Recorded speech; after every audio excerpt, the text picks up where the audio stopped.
Hi friends, இன்றைக்கி வந்து சூப்பரான சோயா பிடிச்சவங்களுக்கெல்லாம் கண்டிப்பாக இந்த ரெசிபி பிடிச்சிருக்கும். இன்றைக்கி சிக்கன் மசாலா போட்டு இன்றைக்கி சோயாவை ஒரு கிரேவியாக செய்ய போகிறேன். இது இடியாப்பத்துக்கு இட்லிக்கெல்லாம் செம்மையாக சூப்பராக இருக்கும்.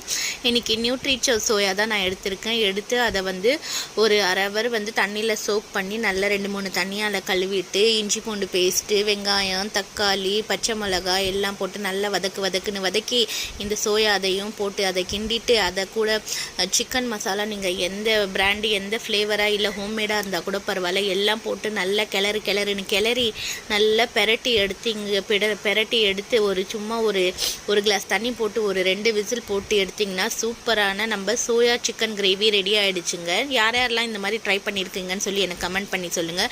இது மோஸ்ட்லி சப்பாத்தி, இடியாப்பம், இட்லி, தோசைக்கெல்லாம் செம்மையாக இருக்குங்க.